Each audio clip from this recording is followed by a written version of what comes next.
is a really important race, okay? It's not, don't take it lightly. El Paso has probably, we're the only ones that are sane around the country, and the reason we're sane is more Democrats than Republicans. That's one of the big reasons, and we have to keep it that way. We have to keep it that way. These are two of the most important people that are going to make my job easier because, as you know, the governor and I just could not make things work. Never called to see what's going on other than trying to create a chaos. Are you going to try to put the microphone near it? And my, Veronica Escobar hasn't been a county judge like myself. No one understands what I need to do better than she does. Go out there, tell your friends, tell your family, don't take it lightly. You gotta take it. He's right here. He's here. He's right there. See you later.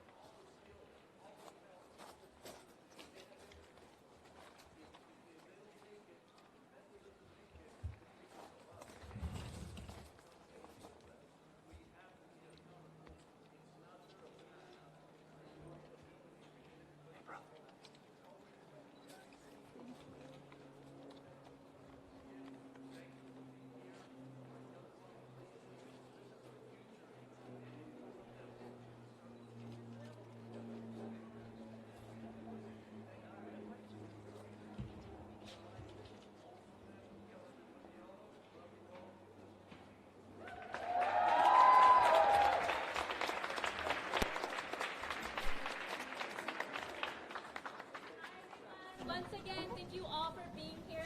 On behalf of all of the college Dems out here, we truly appreciate the time that you made out of your day to be here.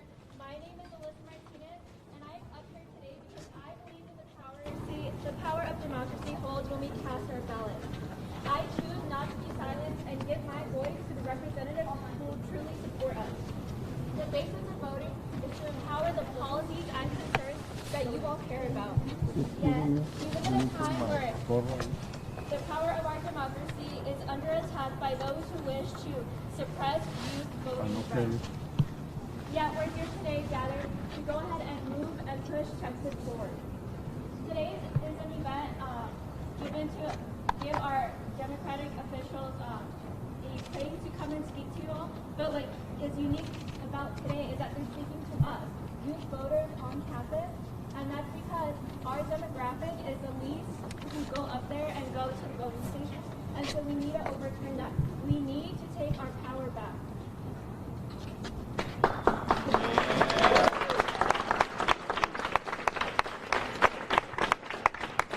Our demographic is the one who ignites social change and movement. Whether the failed outreach for youth voting suppression is through failed outreach noticed by elected officials or whatever the case might be, youth devotion did not stop when the age restriction was lowered to 18. But now more than ever, we have to break this cycle. There's too much at stake at this election to vote. We have reached a point where voting may not seem enough at times. Mobilizing voters needs a lot more than posting on a story or liking things on Facebook. Upholding democracy takes more than a like or retweet. It takes direct action and agency. And not just within you, it's within your groups and circles. It's getting your friends and family out there to the voting ballots. I use this passion to run and be involved in my community in various ways, whether that's here on campus or within the El Paso community. But I understand that elected representatives have the capacity and power to take charge and help our community, our constituents at times when they're most vulnerable, but we have the power to elect them and choose them. No, in Spanish.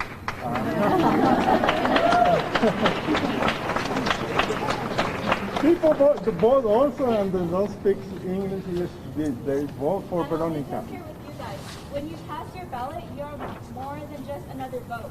In this midterm election, there is something so poetic about voicing your opinion. At the polling station, you are taking action, you're bringing your voice, your background, your unique experiences, your community.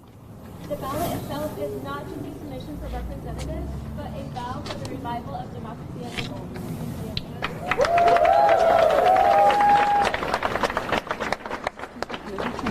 Hi everyone, my name is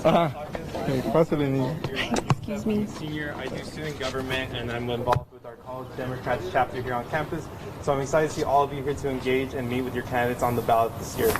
It's midterm season, and we've been through so much stuff in the last 2 years. Recovering from a pandemic, it's cost a lot of lives, especially in our El Paso community. And so, in carrying on, we're met with this political environment of division, where politicians would rather fan those flames of division than bring us together. So, we can go on and on about what the pandemic has highlighted as issues that have been systemic for long, but we can just touch on why we need to turn out the vote, because change, I believe, starts in Texas. And change, I believe, starts even more deeper with the youth vote.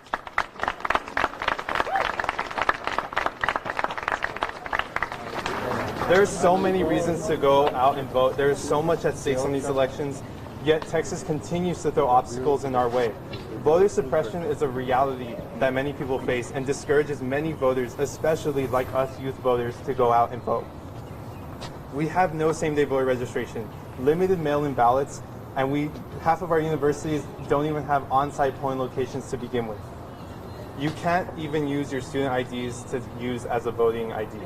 So these invisible challenges are done intentionally to keep us from the polls.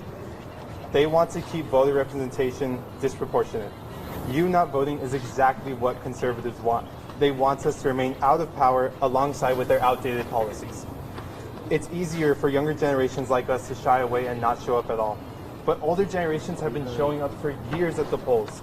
Election day is already next Tuesday. The time to show up and voice your opinion is now. Because if we don't, they will. We want to combat climate change, but they won't. We want to empower disadvantaged communities, especially of color, and they won't. We want to uphold the right of bodily autonomy for women. And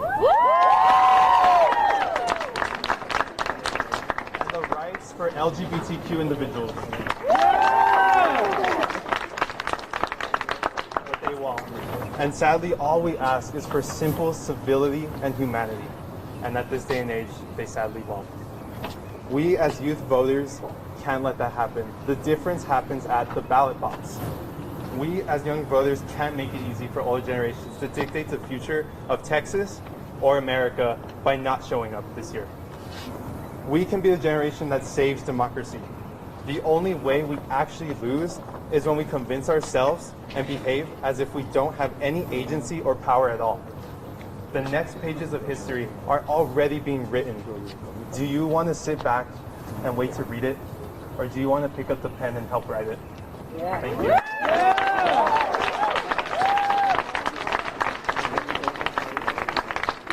So now it is my honor to introduce our wonderful Congresswoman, Veronica Escobar.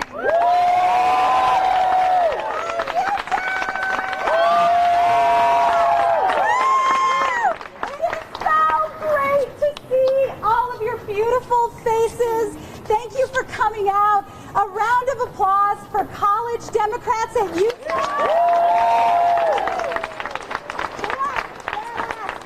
You should join.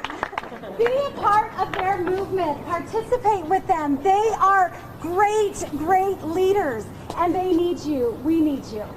I want to thank you all so much for being here. I know this was super short notice. I mean, we basically pulled this together overnight. I hope you got one of the beautiful art cards that we passed out, that the University Democrats passed out, to show you how important and beautiful this opportunity is. We have a polling location here at UTEP. I want to know, who has not voted? Who has not? All right, you can vote today. We want you to vote today, okay? Are you all going to vote? All right. Today. All right. Have you all nagged your parents? Yeah. We need you to nag your tias, your tios, your primas, your neighbors, your co-workers. You all, this election is critical. And as Kyle mentioned, it is historic. It is historic. We have the opportunity to send to the governor's mansion an El Pasoan, a Paseño, a fronterizo, one of our own. Yeah. Are we going to make that happen? Let me tell you, it was laid out perfectly what is on the line and what is on the ballot. You see names on the ballot as you go cast your vote, but there are important values behind those names. Young ladies, women, the future of your ability to have freedom over your body and how you want to live your life and plan your future, that's on the ballot. Anyone here who is in the LGBTQ community, who you can marry, that's on the ballot. You want the ability to have your vote count? Guess what? That's on the ballot. You want a planet that you can enjoy where we are not having to deal with the devastation of the climate catastrophe? Guess what? That's on the ballot. You want an affordable education? Guess what? That's on the ballot. And so it's incredible. We have not just the opportunity to vote against what has been holding communities like ours back, but we have a great candidate as well. It doesn't always happen that way.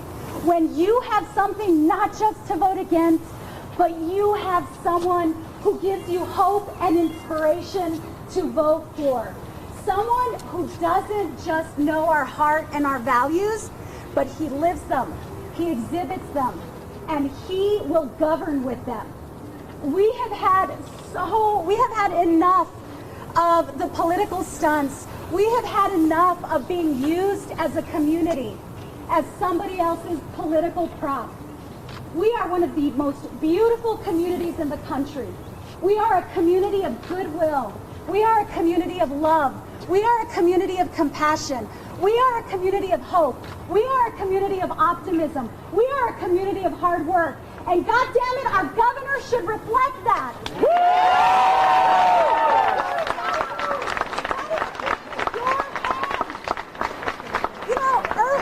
I will tell you all, turnout has not been as high as it was in 2018.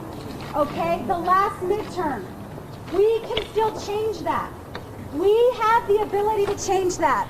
So all of you who have voted, thank you. God bless you. We need your vote. Those of you who have not voted, you're going to go in and vote with Beto right now. Yeah! But all of us are going to get on the phones. We're going to text our folks, our people, our friends, everybody we know, and we're going to tell them how important it is to us.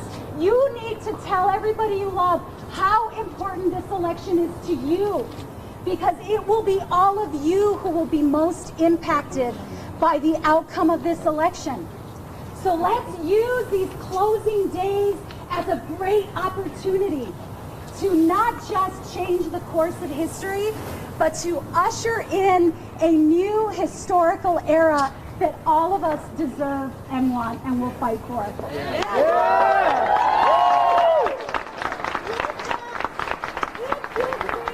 So much joy, so much pleasure, and it is such a privilege to introduce El Paso's own, our future governor, Beto O'Rourke.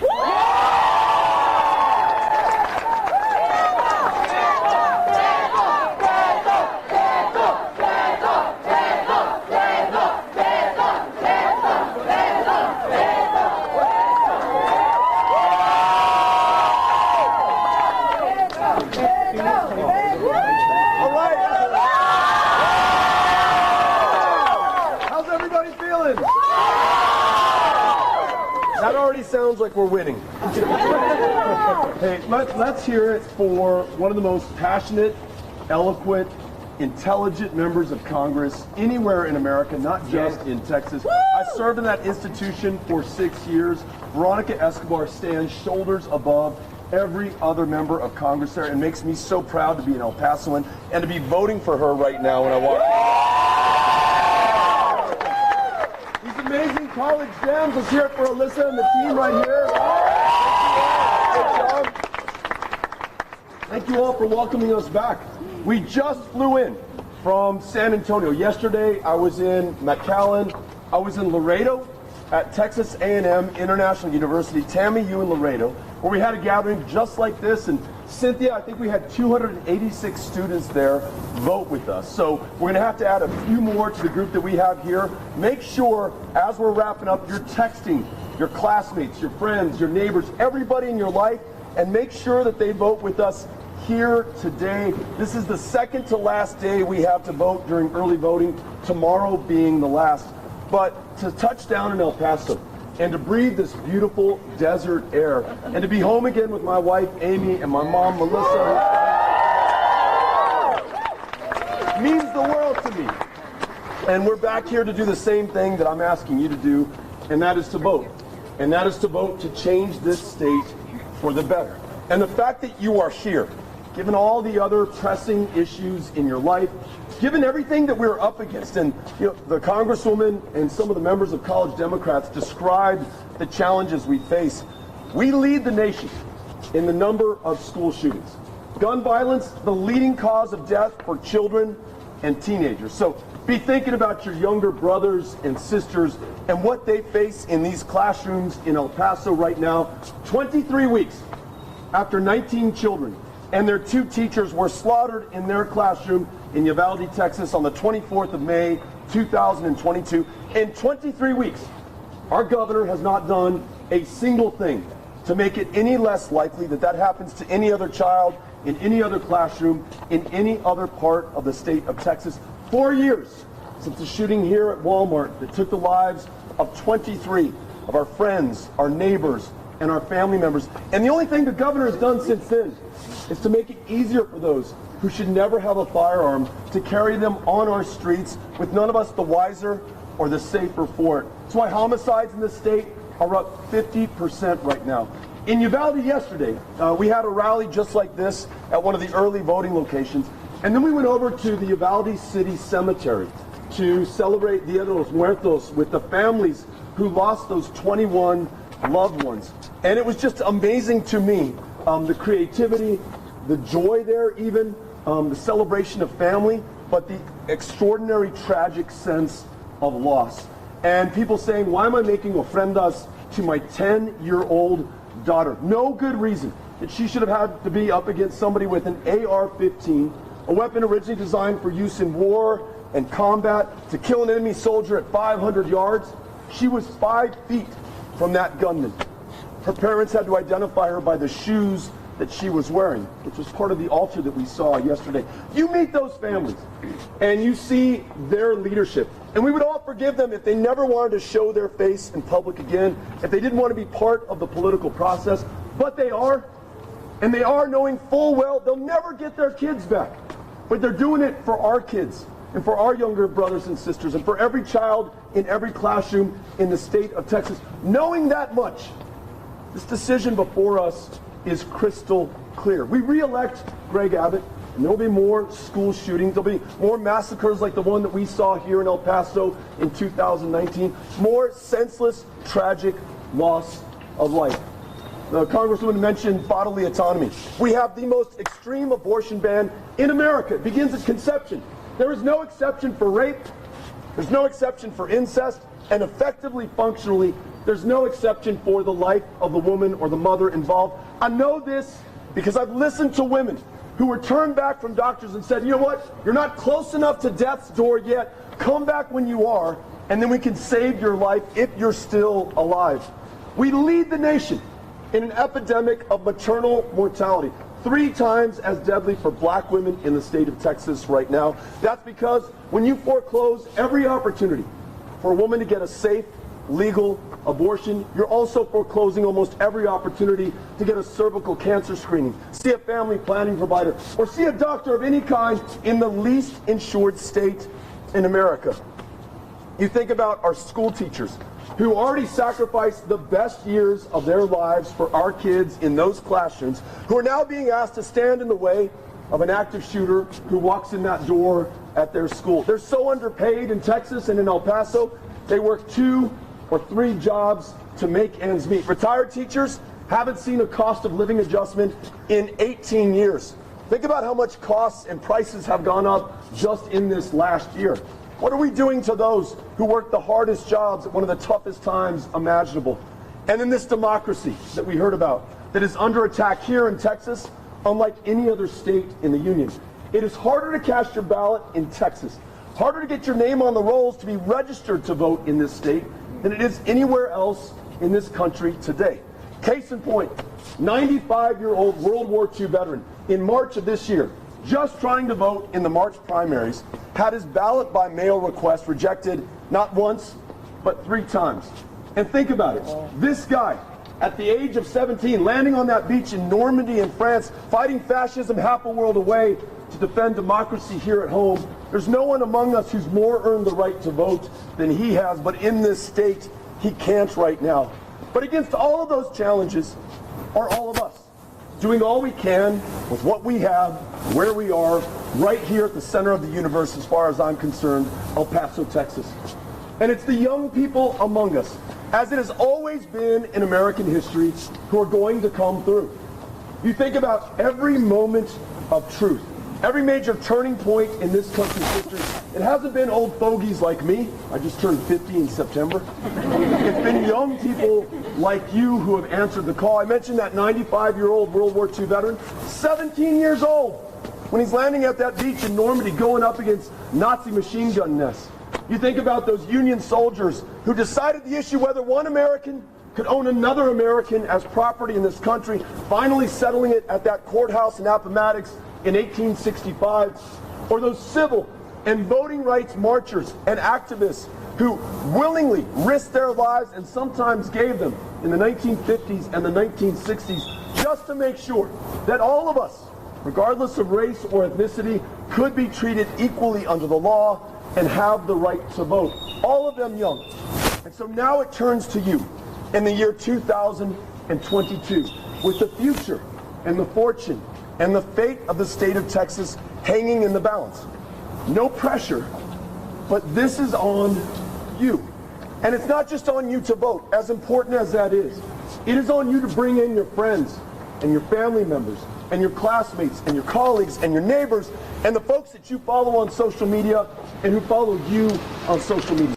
In your own words, from your own heart, describe to them why this is the election of our lifetimes and the fact that our lives are literally hanging in the balance. And if we fail to come through now, not only have we squandered this opportunity by and for one another, but the generations who follow ours, our younger brothers and sisters, our kids and grandkids, who only get a vote and a voice in this election through the actions that we take today and the commitments that we make right now, they will lose out on the inheritance that was won for them through the service, the struggle, and the sacrifice that I just mentioned.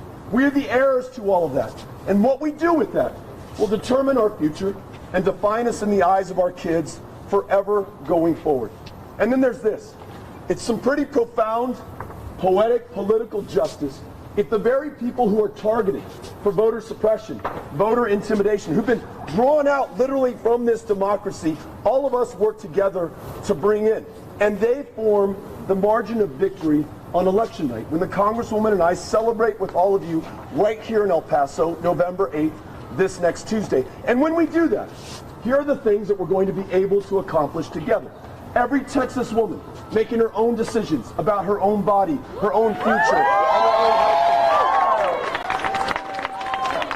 Placing the lives of our children over the interests of the NRA or the gun lobby. Those underpaid educators that I talked about, making sure they're paid enough not to work a second or a third job. And then doing this. After 2 years of trauma, pandemic, and learning loss, making sure those educators can spend more time with those kids in front of them by canceling the STAR test.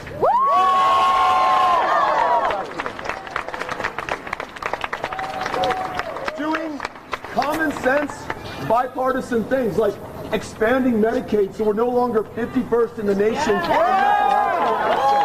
You can afford to see a doctor, fill a prescription, take your kiddo to the therapist. Or how about this? Legalizing marijuana in the state.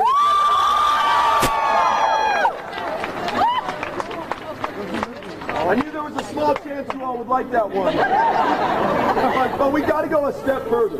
Here's what we know. We know that though all Texans use the stuff at roughly the same rate, disproportionately it is black and brown Texans who are stopped, who are frisked, who are arrested, who are incarcerated, who upon release have to check a box on every employment application form, student loan application form, small business loan application form, saying that they have this conviction, narrowing their options and opportunities in life. So in addition to making it legal, we must expunge the arrest records for those from the state of Texas. And lastly, this great democracy that so many have given their lives for, literally, so we could have this moment to all go vote together at this early voting location. We've got to make sure that it's easier to get on the rolls and cast that ballot. So I want to work with you as governors to make sure that we have things like online voter registration or automatic voter registration so that when you turn 18, you're automatically on the rolls. Replace these gerrymandered districts that we have right now with citizen-led redistricting commissions. And then you may or may not know this, but there is an official Texas state holiday called Confederate Heroes Day. Ooh. Let's replace that with Election Day as a state holiday.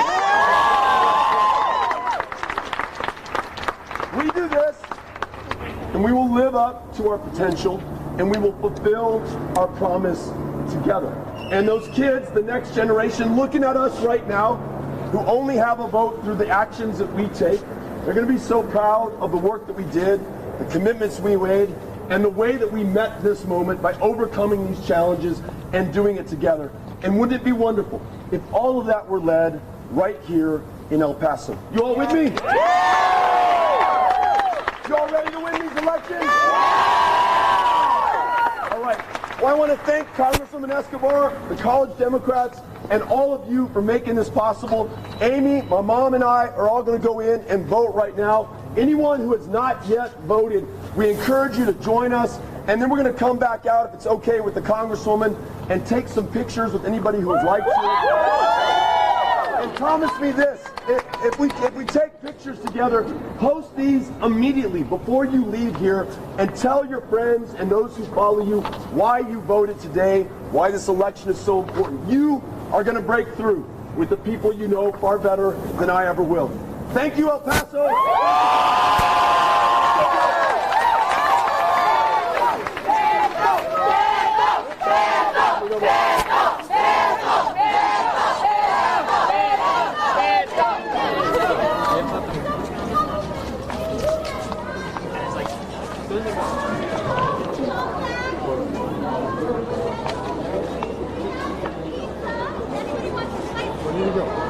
I don't know.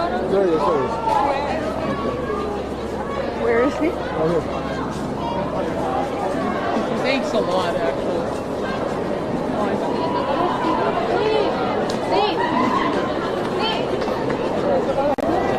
I'm gonna go vote over here. Oh, shit. Thank you, Beto!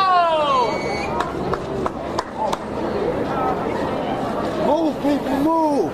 Let the man vote! Oh my God. Oh my God. ¡Órale! ¡Con ganas!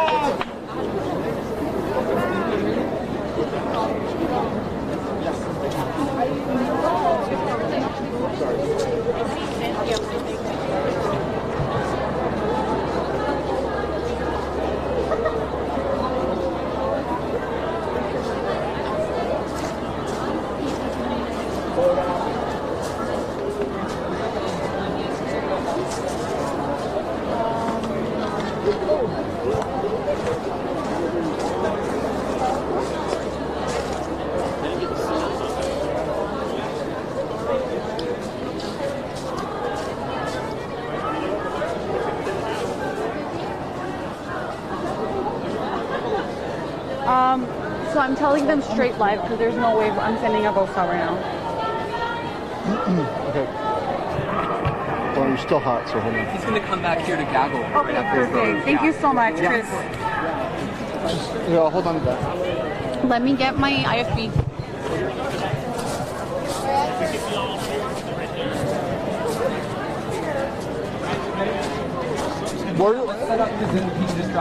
Where can we grab them? Maybe right up there. On the floor? Can we do some sunlight up there? Yeah. It would be easier if we have them on stage. From here? whenever he's done. Yeah, why don't you set up on stage and I'll bring him right there. Yeah. Yep, perfect. So I'll meet you there. Yep. I bet it'll be about 5 minutes. Rosemary. Hey, really quick, it's going to be a straight live. He's going to go vote. But right after, he's going to come out and so it'll be, huh? I don't know if it'll be live.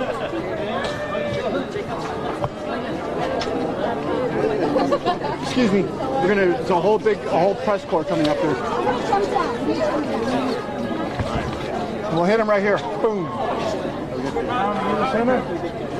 You can be. Probably put him right here. Yeah, we can put him right. Well, you want him in the shade? We're trying to keep him in the sun. Yeah, we want him in the sun. Yeah. Well, in the sun. Yeah. He knows. Right here. Yeah, like right there where he is.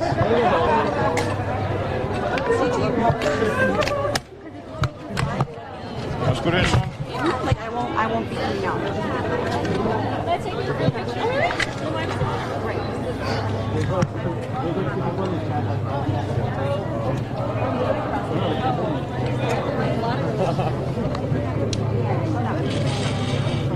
I just want to say I like your news station.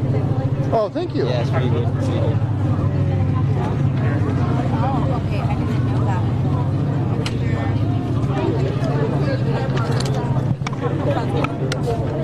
Wait, so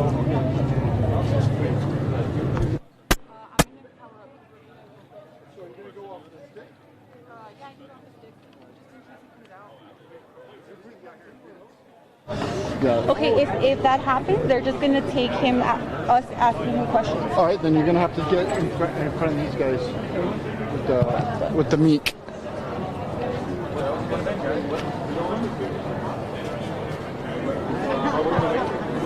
Mess. And sure.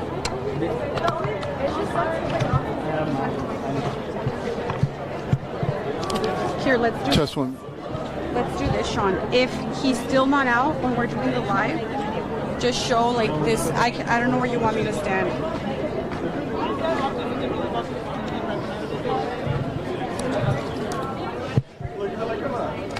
Okay, what are you worried about? Okay. Don't worry about where you're gonna stand.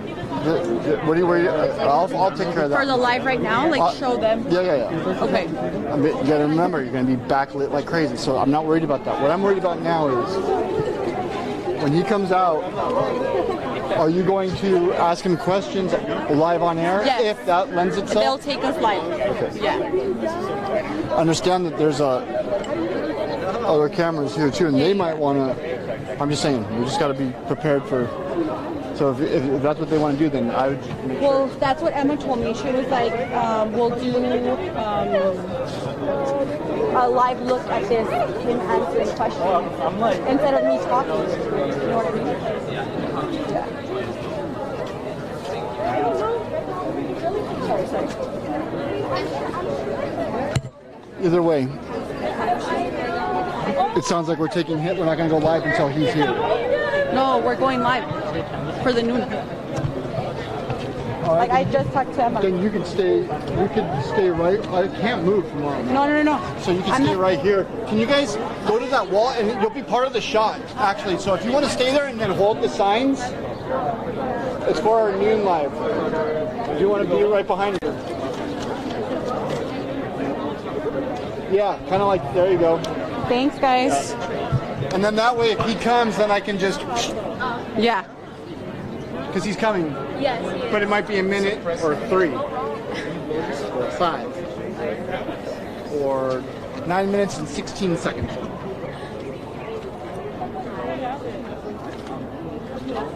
Yeah.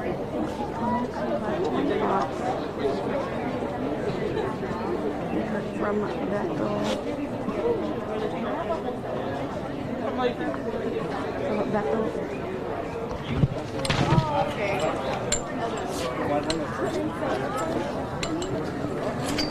Yeah, the best thing to do in situations like this is don't plan.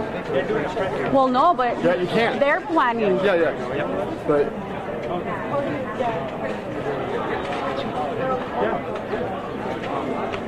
Like, I'd rather just get it done now than them being like, oh, another hit at 12:30.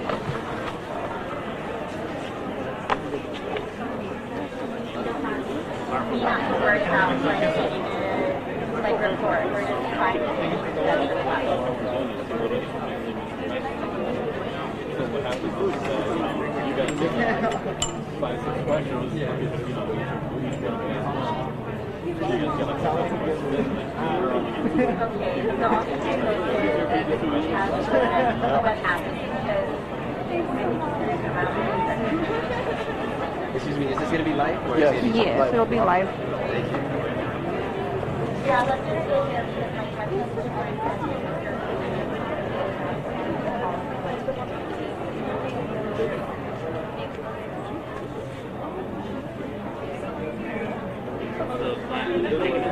you.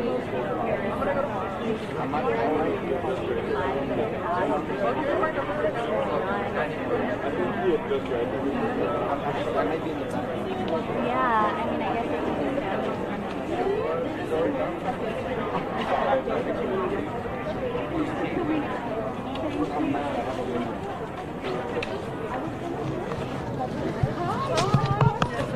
Hey, Turi.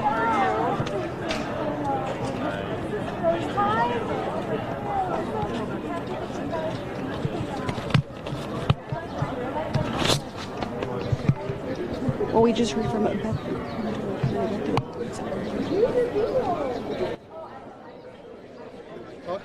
Mic check, mic check, mic check 1.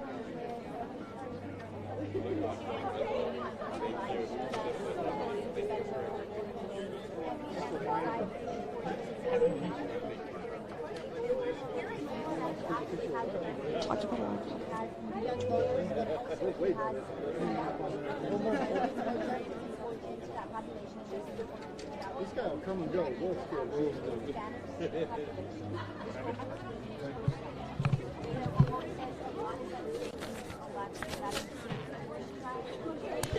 Hey, Judy, we're all good here?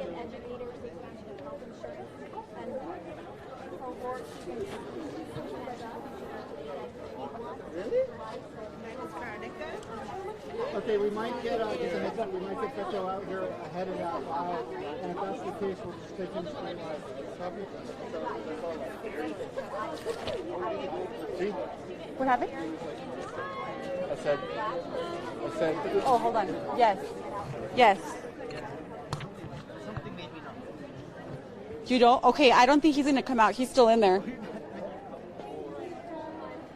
Can you hear me? Just talk in the mic.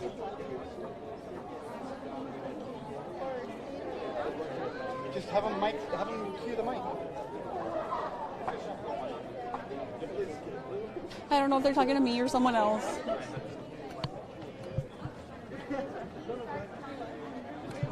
Are you still trying to talk to Emma? I think she's talking to someone else about something else. Is Emma trying to talk to Rosemary? No, you're good. Okay. I think she just said we don't want Beto, but I'm like, Beto's not here. They don't want. Yeah, like but he's not here. No, but I'm saying if he is here, anyway, do we still want it? I don't know. Well, right now she said no. No one has any questions for him? I guess not. Okay. Like, we'll talk to him separately. We're just following Changing the the deal state Fox for the like we better. always do. Good to see what they tweeted and follow up on that. That's what we do.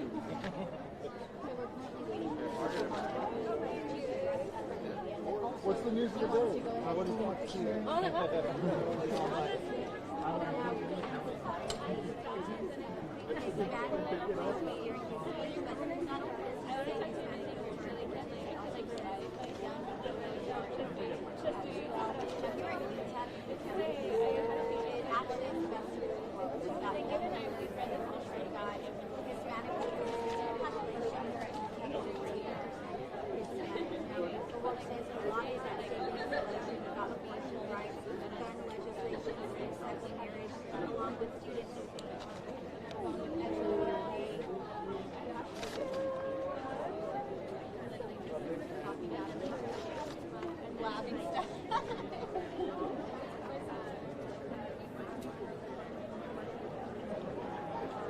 We're almost there, guys, just so you know. Like 3 minutes.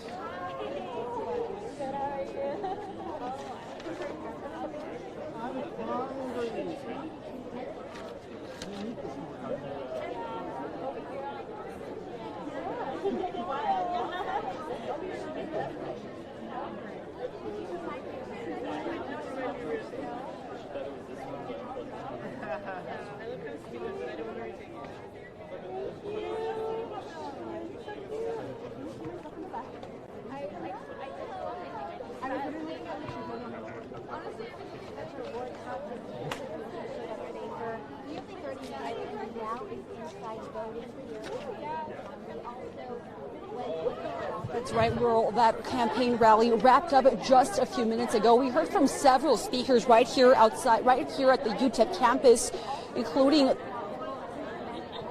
the El Paso County Judge Ricardo Samaniego, as well as Congressman Veronica Escobar and the gubernatorial candidate for Texas, Beto O'Rourke.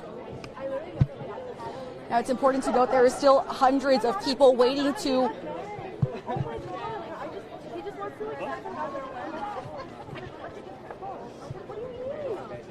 All right, you guys, stand by with your signs, please.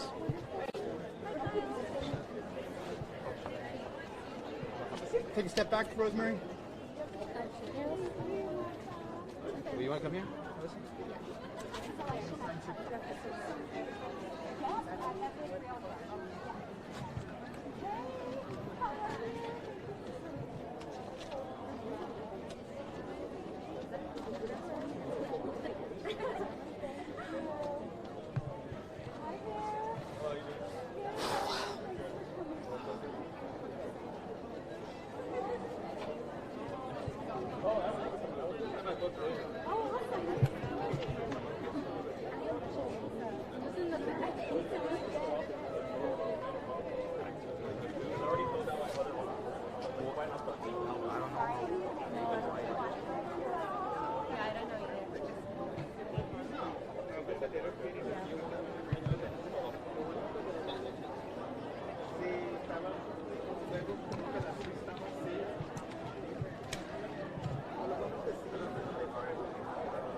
Stand by.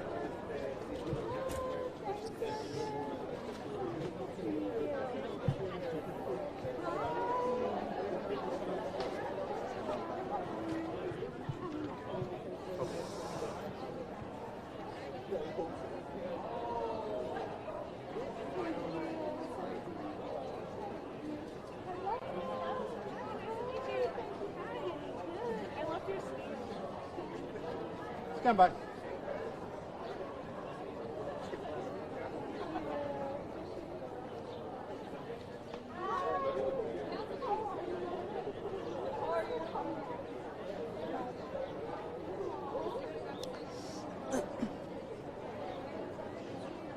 Hello, Nicole. You know, just a few minutes ago, gubernatorial candidate for Texas, Beto O'Rourke, finished talking here at UTEP. As you can see, there are still plenty of UTEP students here waiting to speak to Beto O'Rourke, also to take pictures with him.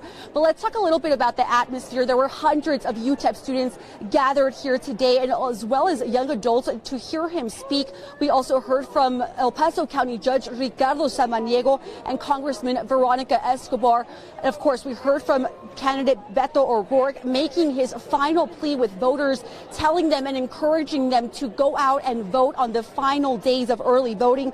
He talked a lot about the topics that are most important to him, including gun reform and reproductive rights, saying change for the state is coming. Beto went on to say that young people are the ones that are going to come through. As I mentioned, there were hundreds of young people gathered here, many in support for Beto.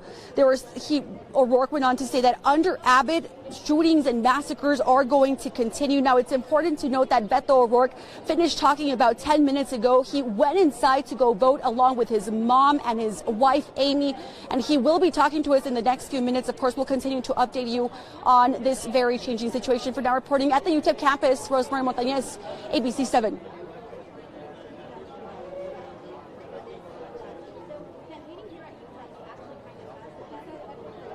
Clear? I think we're good.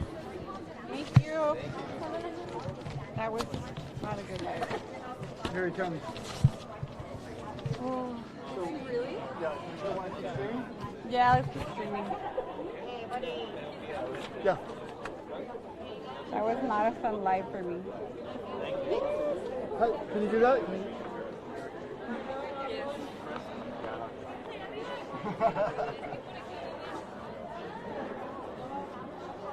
Alright, I'm hungry, Sean. I'm starving, dude.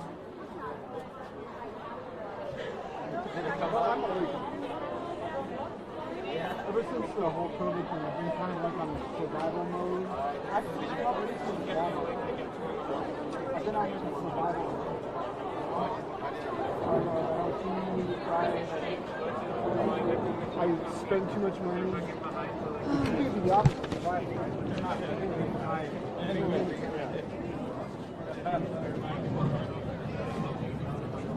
How long did you do your live for? Like a minute? How long were you live for? About a minute. A minute? Okay. It was good. Eh. They were already trying to wrap you up. I know. That's what I could tell. I'm like, oh, I'm just gonna like keep going. Well, that's what they get for wanting us at the top of the show.